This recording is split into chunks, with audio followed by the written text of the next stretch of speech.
Hello everyone, Chris Brashear here, coming to you this Memorial Day weekend from Western Massachusetts.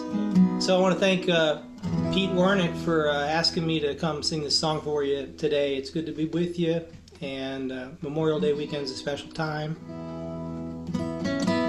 So this is a song I wrote a long time ago about my Uncle Carl Jr. Shields, who was killed in 1945. In February 1945, right at the end towards the end of the war.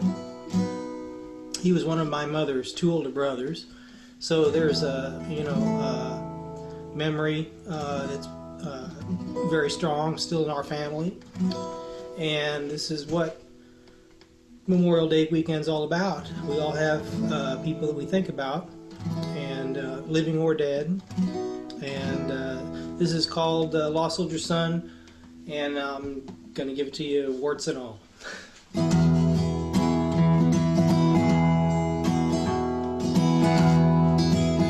Our family is proud of their lost soldier son,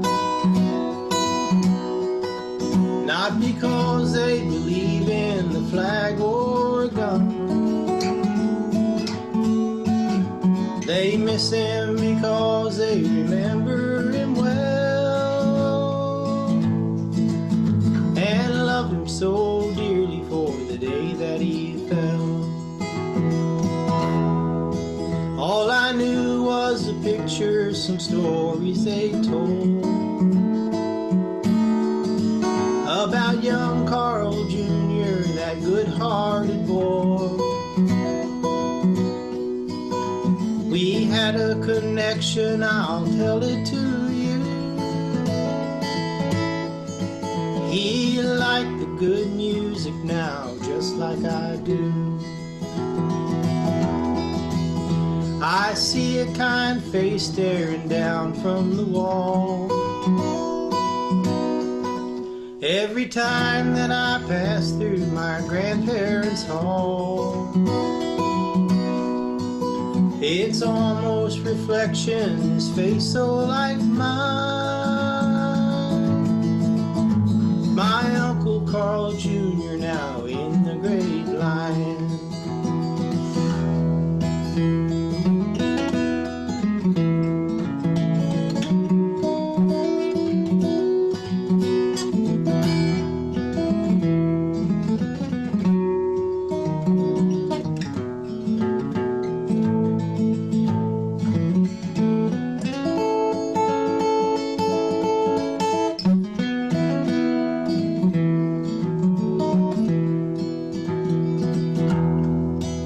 My mother remembers the day that she heard.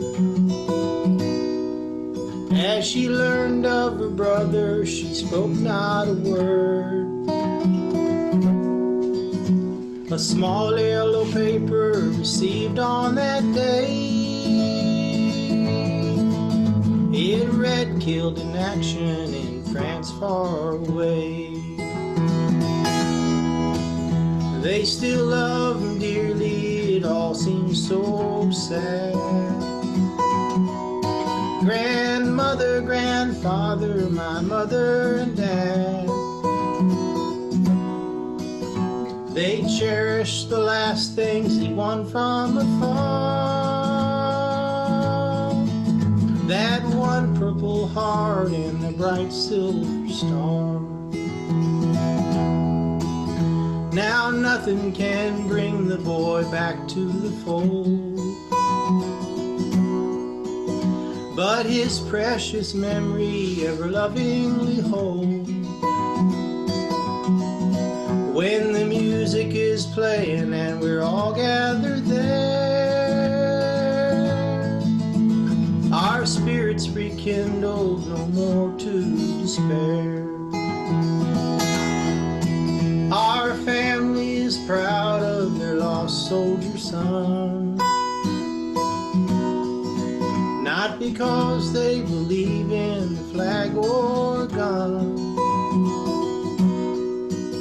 They miss him because they remember him well, and love him so dearly for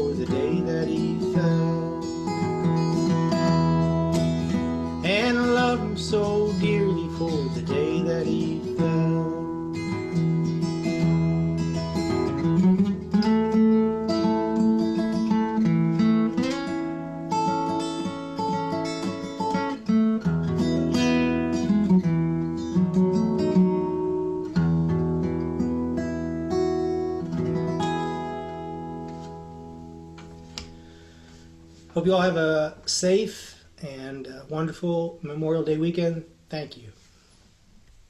See you in Colorado sometime.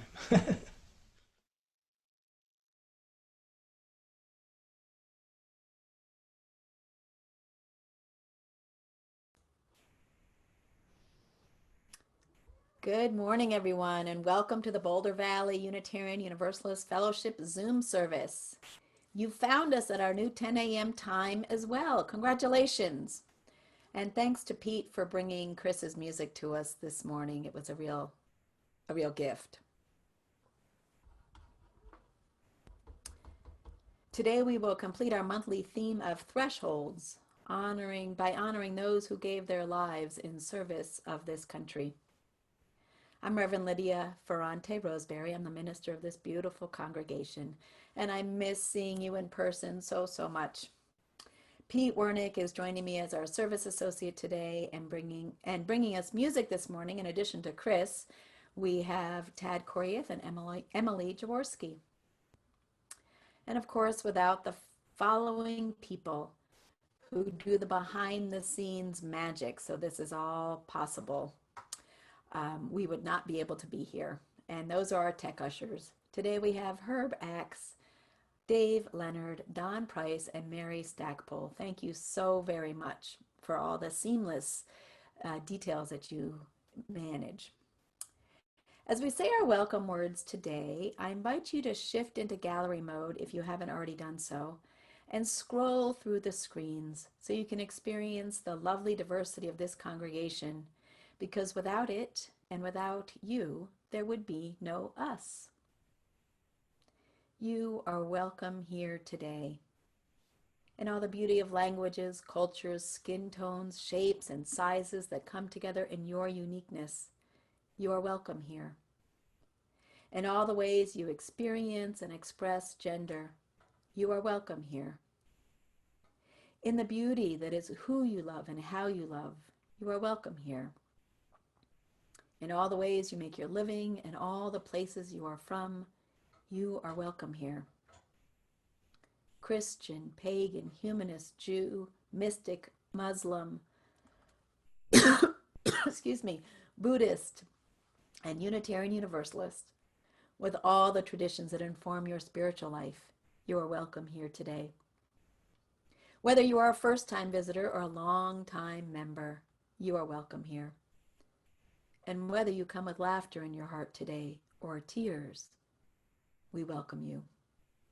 Everyone is invited to join us with an open mind, a loving heart, and willing hands. We welcome you today. I have a few announcements this morning. We are still taking applications for being service associates for the coming year, as we have quite a few folks rotating off. Being a service associate is a beautiful way to bring your gifts to the congregation, sharing both your stories and your insights. The Service Associate Group is a tight-knit group, and we provide support for one another as well as training and encouragement and ideas as we co-create our Sunday services. So you will see in the chat right now the links to who to contact me, which would be me, Karen Griglak, or Brigitte Vieira, and also the link for the application. It's really a brief application, but it helps us get to know you, helps you think about what it is that you could bring to being a service associate, and it helps us create a diverse team of service associates each year. So please consider that. If you have any questions, please feel free to reach out to me. Second, our annual meeting is coming up. It'll be Saturday morning, June 6th, from 10 a.m. to 12 p.m. So unlike the usual dinners we have with lots of festivity and music, this year will be on Zoom, but of course we will also have a lot of fun together then. And we'll get to experiment with an online voting app. We do need a quorum, so please do plan to attend. And now I turn to Jim Highsmith for announcement from the building committee.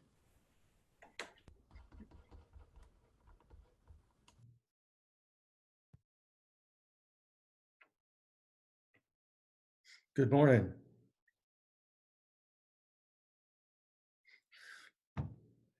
I want to bring you up to date on what the building committee has been up to, particularly the last month or so. We had the final building inspector come in last Thursday, excuse me, and there was one item that needs to be looked at, but we got a temporary certificate of occupation, and we should be getting a full certificate of occupancy fairly soon. What's been happening the last month or so, the big items are inside the building, the installation of the audiovisual system. We have two huge TVs, 95-inch TVs up above the in the sanctuary, so that you can see pretty whatever's going on, and there's one in the back. So the AV system has been installed in the last month or so. On the outside, the thing that's been going on in the last 4 to 6 weeks has been the landscaping, and it's really gorgeous. It kind of brings it all together.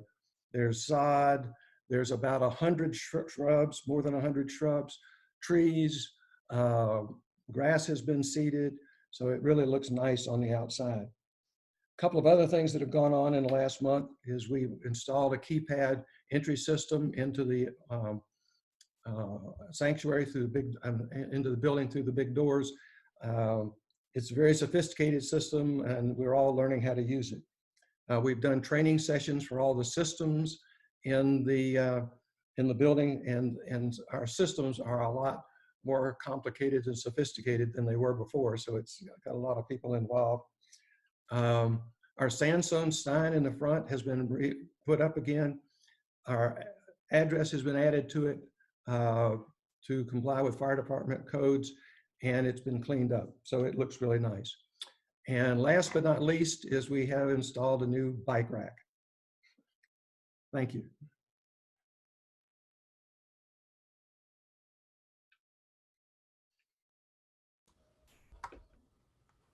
So with us having the certificate of occupancy, a temporary one now, and the permanent one so close to us, the big, maybe $4.5 million question actually might be, when can we move into our beautiful building?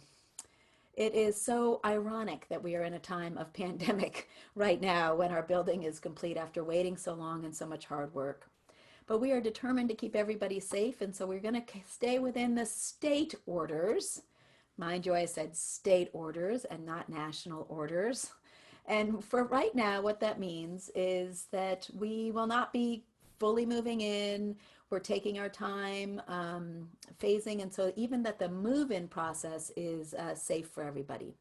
So but right now with the state orders that's safer at home, it still means that vulnerable populations, even if you don't feel vulnerable yourself, which is people 65 years or older and those with health conditions, are really have been directed to still follow the stay-at-home orders. We're hoping that the governor sometime this week will review the data and that the state will come out with more loosened orders. And in either way, which will allow people of all ages to participate more fully. But either way, we are going to need folks to help us to get the moving done. So the first thing we want to do is get the pods off of the land, because that way, first of all, it can largely be done outdoors, which is very safe.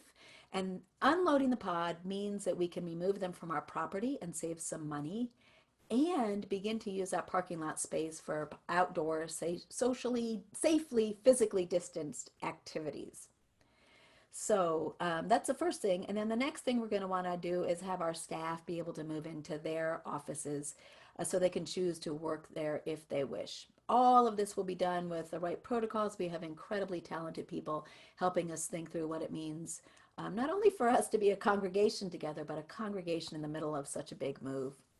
So that's where we stand right now. Please use the link on the chat to sign up if you are able to help with any of the moving tasks. Maybe some of you have a little more time on your hands than you used to.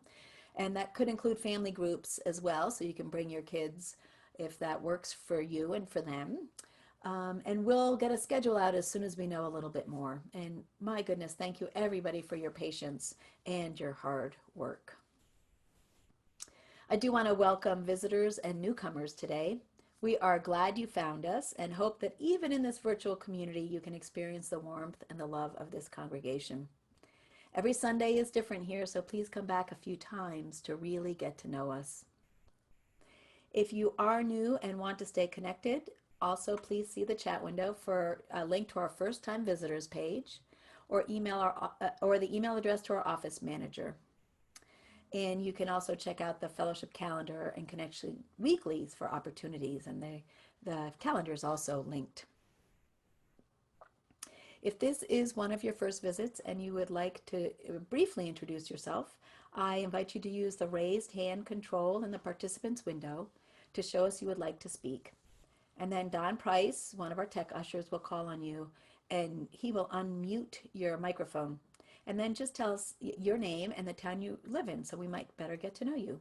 And this is completely optional, but we do like to know who's amongst us each Sunday.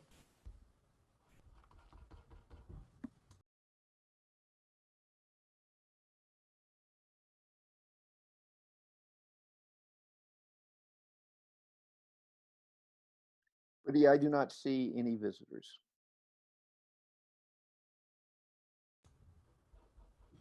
Okay, it is good to be together.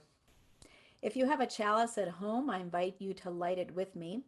And also, so we know where all the chalices are out there, please write in the chat, chalice lit in, and the name of your town. And please repeat after me our chalice lighting words.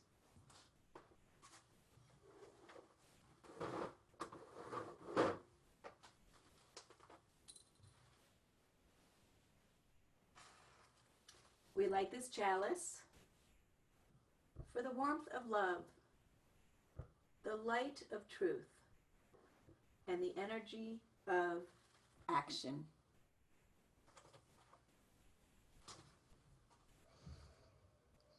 I now invite you to center yourself again with the sound of the bowl in this virtually gathered community.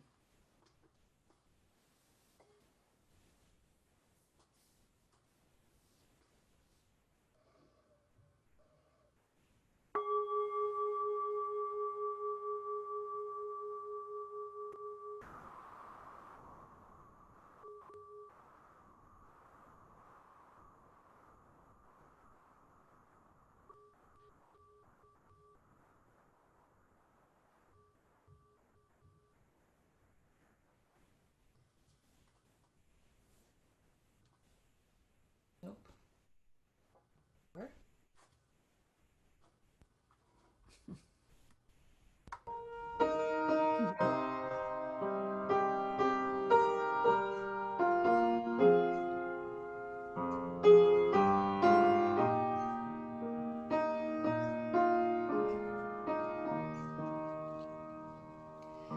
This is my song, O God of all the nations,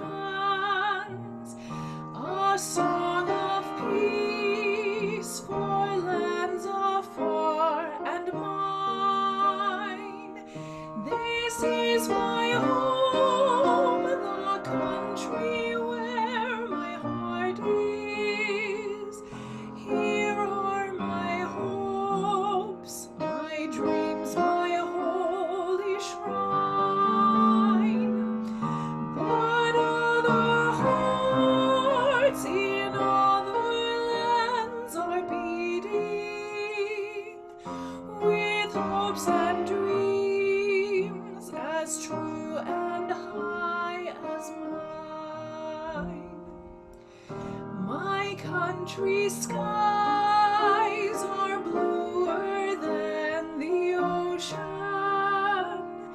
and sunlight beams on clover leaf and pine. But other lands have sunlight too, and clover, and skies are everywhere as blue as mine. Oh, hear my song, thou God of all the nations, a song of peace for their land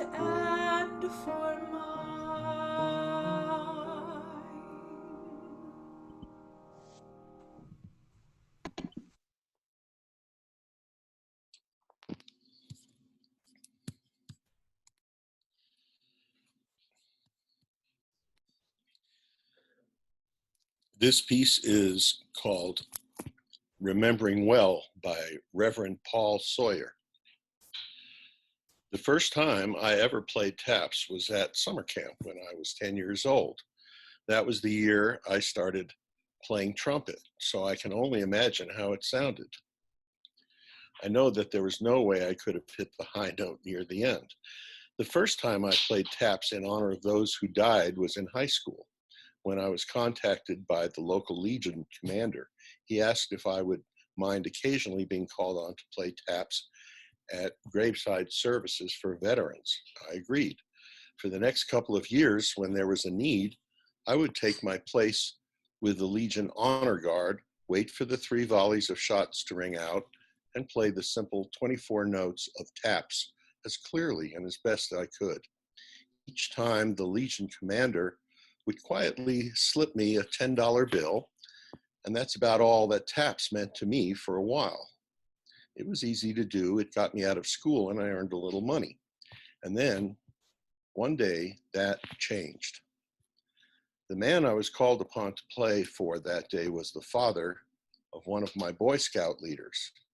Back then, like most of the adults I knew, I thought my assistant scoutmaster was pretty old, but his father was a World War II veteran, so now, thinking back, that means that both my leader and his father were relatively young. Too young for their places there that morning as the honored dead and as the grieving son. That day, as I began to play taps, this man, who I knew as wise and kind and relatively hard in the old Boy Scout wilderness leader sort of way, fell to his knees, overwhelmed with tears. I'm not sure how I made it through the whole piece that day, but after that, I thought I might never be able to play taps again.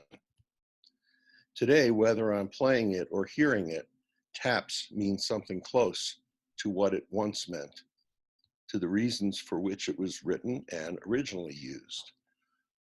Once upon a time, taps was a signal that the camp was relatively safe. It meant that you were not under siege or under attack of any kind. It meant that you were reasonably sure that there were no enemy soldiers to worry about, at least a bugle call's distance away. To a whole camp of soldiers, the notes of taps meant that unless you were on duty, you could close your eyes and you could sleep in peace. I didn't know that story or that sentiment all those years ago, but when I played taps for pocket money in the local cemetery. But in that meaning of taps, something speaks to me in my heart and soul about dying, and for those of us who remain, about remembering well.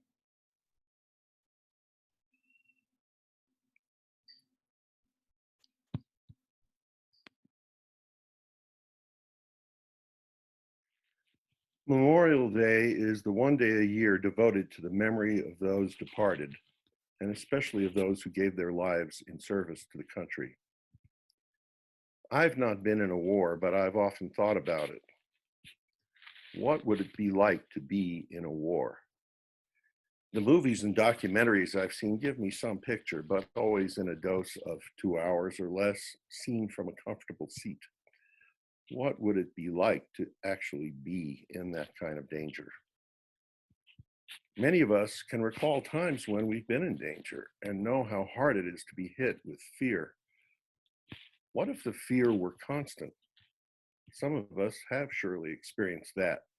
There is a fair amount of fear in the air now, as there's a mortal threat present. What if the fear you felt every day, excuse me, were based on your being a target for other people whose actual job it is to kill you? Very few of us have been in that situation. What if on top of that fear, you were expected to attack and kill other people? It sounds so unreal to me. How could this be? What could be a scarier, more challenging way to live for months on end? But we know that there can certainly be compelling reasons to serve. Subjecting oneself to this experience is a service indeed. War and its fear and its violence creates mental wreckage for everyone it touches. A pandemic is terrible, but in comparison, we might note that it's not an expression of all the hostility and intentional violence of war. And those who risked their lives or gave their lives out of duty to their country or to their hospital patients or the relatives they've been taking care of in the pandemic or customers in the businesses where they work, they have earned our undying respect and gratitude. We received 3 stories from congregants about people in their families who served in the military and the impacts on their lives.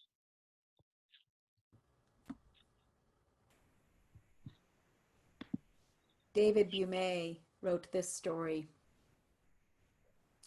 Dad was a Navy pilot in the Pacific in World War II, stationed at Subic Bay in the Philippines. He flew hurricane duty with a crew of 10 men and officers and enlisted men in a B-24 Liberator into the eye of hurricanes, their repeated mission to collect valuable data to instruct the Pacific Fleet of the direction and force of Pacific hurricanes.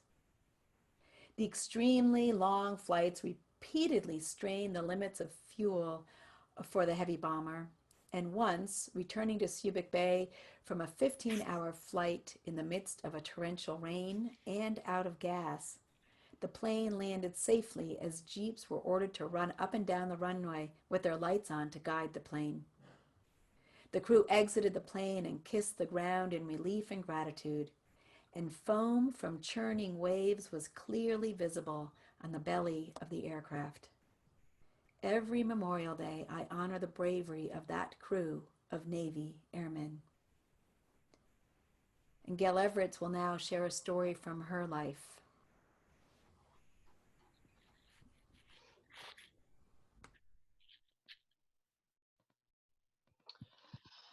Memorial Day means so much to me because my father, William Patrick McDonnell, was a military person his whole life. He enlisted in the Army in 1941. Right before he was sent overseas, my mother joined him in Fort Pierce, Florida, where he was stationed, and they married on the base. He served in Italy in World War II, and while there, his father passed away at age 55 in Boston, but they would not let him come home for the funeral. As he was headed to the Pacific on a warship, he learned the war was over. My father was a proud American and loved serving in the military. The rest of his working life, he served as a warrant officer in the Army National Guard, in addition to his government employment as a federal mediator. His parents were both born in Ireland, and they too loved America. My grandmother finally became a citizen in the 50s after coming to this country in 1911. When I think of Memorial Day, I think of my father in his uniform, the many times he would bring a Jeep home to the house on weekends, the canned rations he let us open and try, his strong sense of patriotism, even though he was a pacifist in many ways and loved the Democratic Party. He and my mom volunteered at the polling stations and were strong advocates of serving your country, in addition to raising their 7 children. I have always put his name on my vest as I participated in the Boulder Boulder Run in honor of him, but this year it will have to wait. Win Montgomery shared this. He said, "My dad was in the Navy. He served on a destroyer in World War II, but never talked about it. My youngest brother dropped out of college and joined the Navy, wanting to follow in Dad's footsteps. He ended up being assigned to the Marine Corps and spent the Vietnam War years in combat zones serving as an interpreter. Like our father, he never talked about his wartime experiences, but he was never quite right afterwards. He developed mental problems which led to a long period of homelessness, which ended only when a friend dragged him to the Veterans Administration Hospital in Atlanta, where he was treated for cancer. And Millie and I became his primary support system. That experience allowed us to see the VA's many warts, but we are also sure that the folks there gave him 5 relatively comfortable years he would have not had otherwise.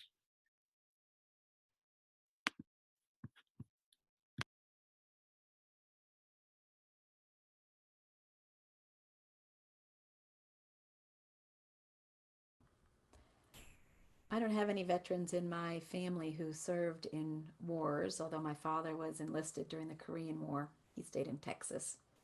But when I hear these stories, I'm just filled with the tenderness and the depth of feeling that accompanies military families.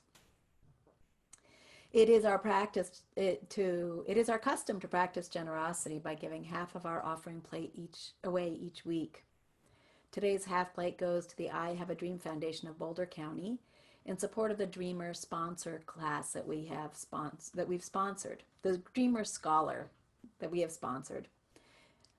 The I Have a Dream program provides wraparound services from tutoring to coaching and enrichment activities to children from low-income communities so they can succeed in school, increase the graduation rates of that cohort of children, and then go on to college where they also receive a scholarship. The class we help sponsor as elementary school students are now in their final years of high school. This was a 10-year commitment we have made to the fellowship, and I believe we're the only church in Colorado to make this kind of commitment. So please do give generously to ensure that we can complete our commitment to this class of fine young people.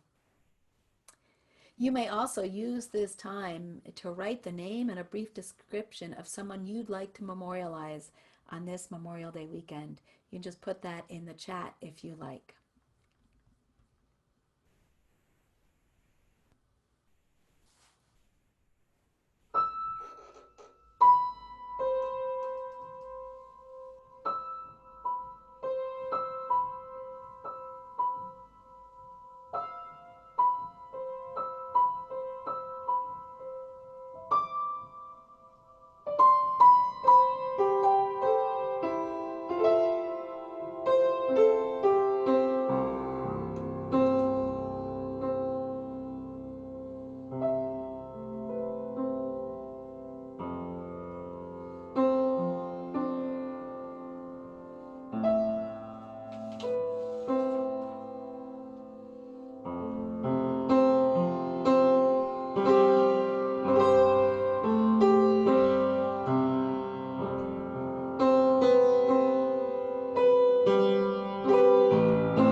For the work of the fellowship and the work of the I Have a Dream Foundation of Boulder County, we dedicate our offerings.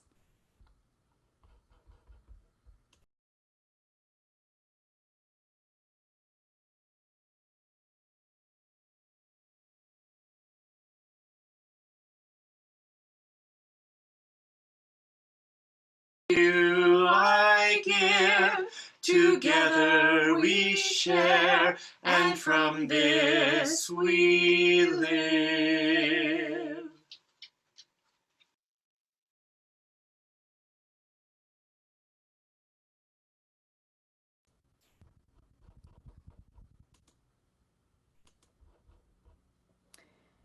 I just want to start by saying how touched I was by all the family members that we have amongst us who were connected to wars, all the way going all the way back. I believe I saw one from World War One.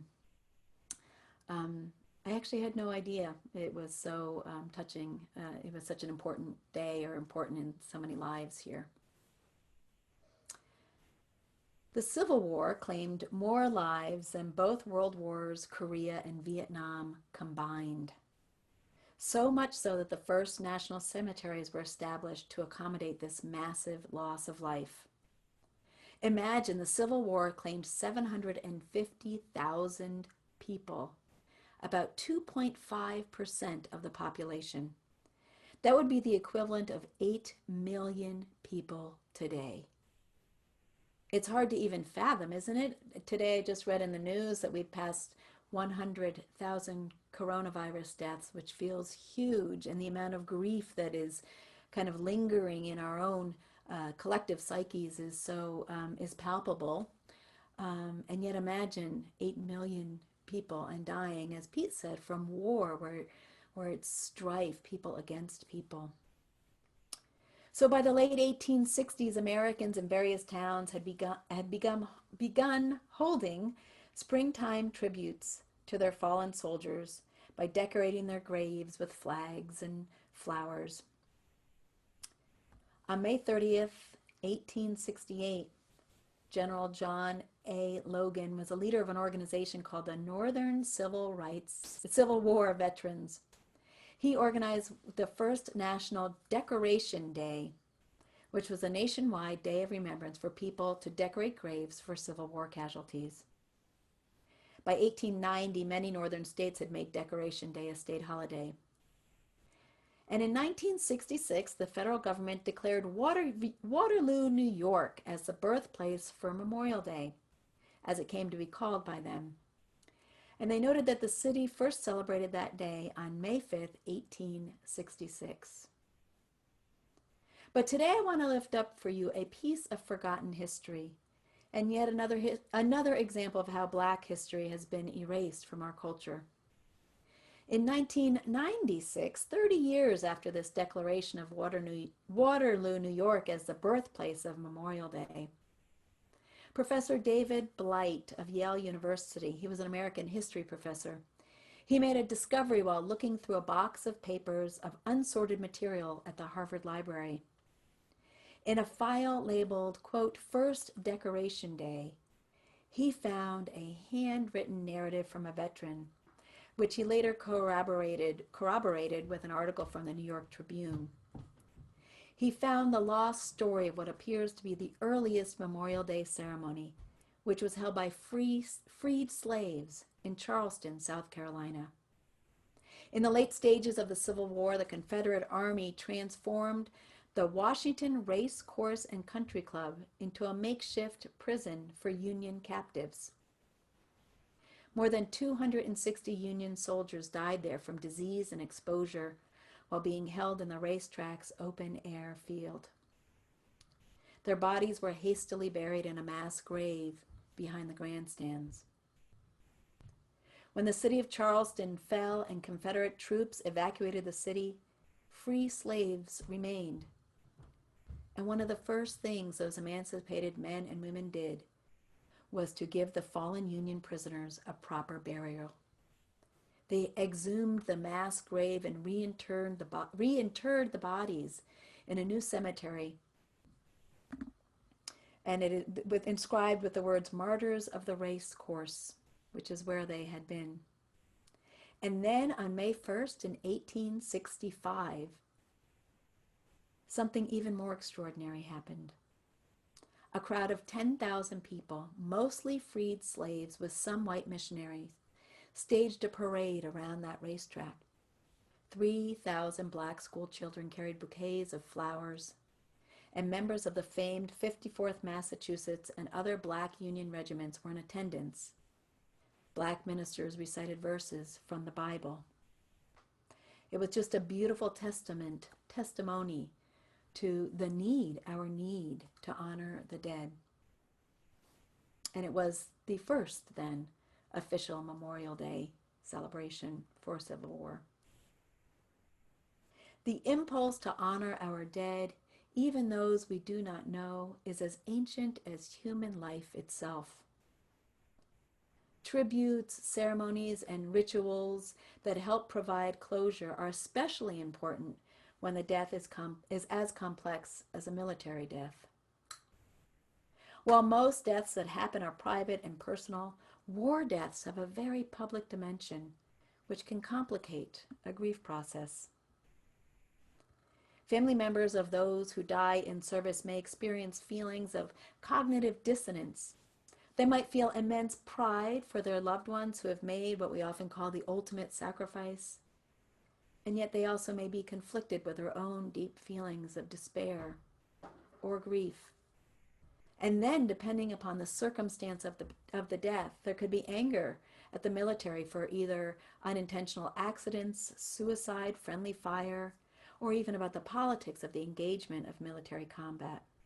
It's so complex when it's a military person. And there's also another kind of loss that can be part of military or other families' lives. In the 1990s, when studying the impact of families of Vietnam War vets who were missing in action, Dr. Pauline Boss developed the theory of ambiguous grief, or ambiguous loss, actually. This is the loss that comes when there is no closure. And it happens both when there is a physical absence with psychological presence, like missing MIAs in war, missing people, missing in action, or sometimes this happens in natural disasters, or missing persons as well. So the physicality of the person is gone, but there's the psychological presence of them is still there because of the lack of closure. It also happens in the reverse, when there's psychological absence with physical presence, as happens often in families with loved ones with dementia or with addiction or other mental health issues. Ambiguous loss does not always relate to death or even imminent death. It can occur when a parent moves out in a divorce. It occurs in immigrants as they experience the loss of their homeland, or the loss of an envisioned future when one is faced with a terminal illness, or maybe when one has a child that has special needs. It differs from ordinary losses is that there is no certainty that one can move on from and know that life will return to how it used to be or how they imagined it would be. And it turns out, no surprise, that it has been used to describe the feelings arising during this pandemic as well. Songyal Rinpoche wrote, "The best act of charity you can offer another person is to help them to die well." In war, as in pandemics, many die without their loved ones surrounding them. We've all heard the stories of how people in hospitals, whether they have COVID-19 or other illnesses, are not allowed to be visited by their loved ones. And as you heard me state, about a month ago, I had a close family friend who passed away 3 weeks isolated before he died. Memorials are being put on hold, and the sense of closure is thwarted. So not only do we have the challenge of not being able to help someone die well, but also not being able to put closure on things. Ultimate ambiguous loss may also be felt by those of us who have not experienced the ultimate loss of losing someone we love. In the course of these past couple of months, and even more recently as this lingered, I've had many conversations with people who are grieving the loss of their normal lives, the things they used to have control over, when I could choose to go to the grocery store, take walks, visit my friends. And it's complicated. We may be feeling guilt about feeling loss because we're all so privileged to work safely. For those of us who are privileged to work safely at home and are not in the front lines of the pandemic. Canceled vacations, graduation ceremonies, and the like could be dismissed as a first world problem, as they say. But putting everything on hold with the certainty of what life will look like in the future is stressful and has lots of loss associated with it. There's no way to make the complexity of ambiguous loss go away. And certainly I want to, there's two things I want to say here. One is loss, and those feelings are valid if you're having them. And the other one is I don't want to be comparing in any way the loss of someone you love with the losses of some of the freedoms that we have. But the felt experience is really important to tap into.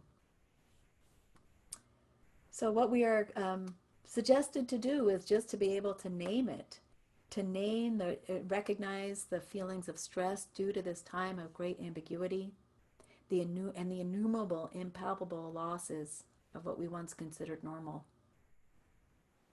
And it certainly makes sense for us to look around and see that others have it worse, but that doesn't do anything to improve our own lives or theirs. So being able to really just name and live with the ambivalence, with the ambivalent, the both and thinking of, yes, I have it good and I'm experiencing loss, can be really important. We can actually have experiences of guilt and grief at the same time.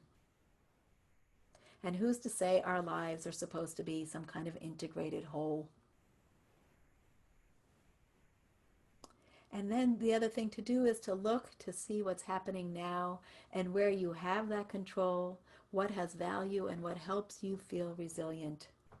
These are all great coping mechanisms for any kind of grief. And lean into that which you have control. It's a challenging time, and Memorial Day can bring up all kinds of memories. The losses, the pride, the confusion. And so I invite us not to try and bury those, but to keep these feelings alive, name them, honor them, talk to others about them. As I think about the freed slaves who gathered to memorialize fallen Union soldiers, I wonder, what complex feelings of guilt and gratitude might they have had, knowing that so many died so that they might live in freedom? Over the years, with fewer casualties of war, the concept of Memorial Day has expanded beyond just the particularities of military loss to basically a day of broader remembrance. And as we live through not a war where people are being intentionally killed, but a pandemic which randomly takes lives, let us too honor our heroes as we name our own complex feelings in the layers of loss. I invite you to join along in singing When I Am Frightened.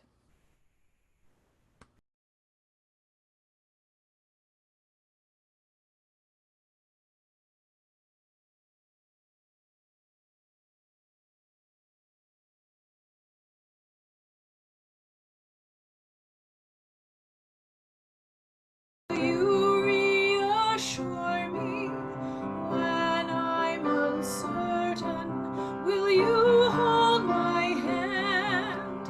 Will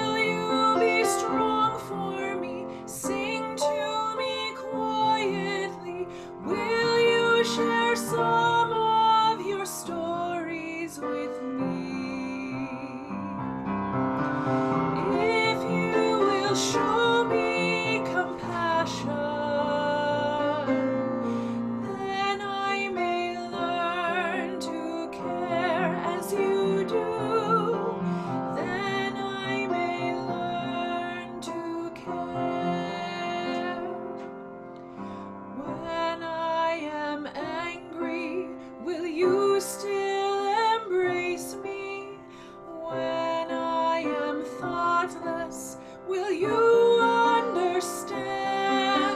Will you believe in me? Stand by me willingly. Will you share some of your questions with me? If you will show me acceptance, then I may learn to give as you do. Then I may learn to give. When I am troubled, will you listen to me? When I am lonely, will you be my friend? Will you be there for me? Comfort me tenderly. Will you share some of your feelings with me? If you will show me commitment, then I may learn to love as you do. Then I may learn to love.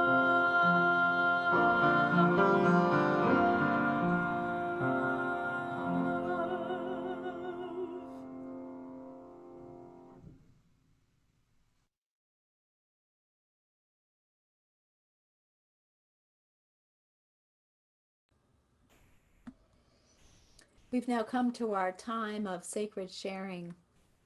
Don will remind you of how to let us know you'd like to share. And when you do, whether it's by voice or by chat, please tell us your name and where you live, and then briefly let us know what is in your heart today. And then I'll place a stone in our sacred waters on your behalf.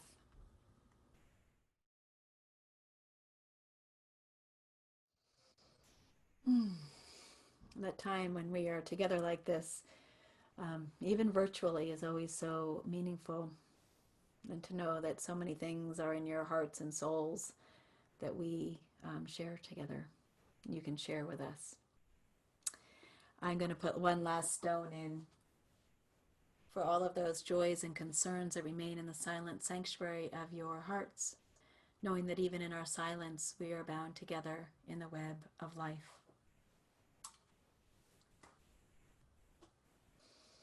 And I offer you this blessing from Barbara Peskin, a colleague of mine.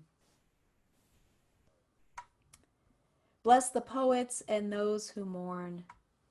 Send peace for the soldiers who did not make the wars, but whose lives were consumed by them. Let strong trees grow about graves far from home. Breathe through the arms of the branches. The earth will swallow your tears, and the dead will sing, "No more, never again, remember me." For the wounded ones and for those who receive them back, let there be someone ready when memories come, when the scars pull and the buried metal moves, and forgiveness for those of us who were not there, for our ignorance. And in us, veterans in a forest of 1,000 fallen promises, let new leaves of protest grow on our stumps.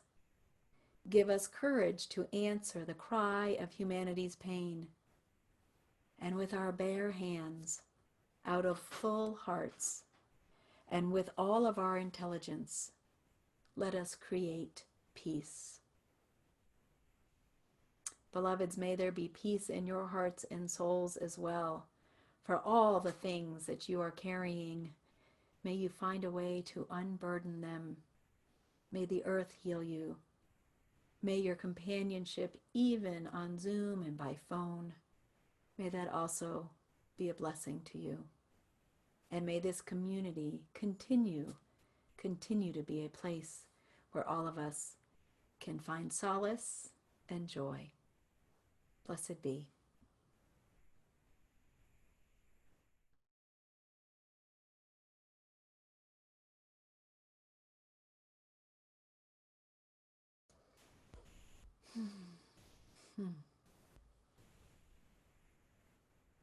That was beautiful. I'm so glad Tad brought that video to us.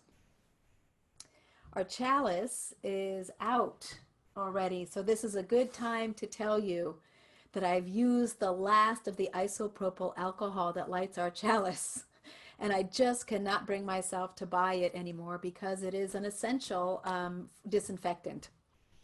So like the Hanukkah story, we will now need to make do with other forms of light. But there will be other light. So when you come back next week, you will see something else glowing from our beautiful chalice.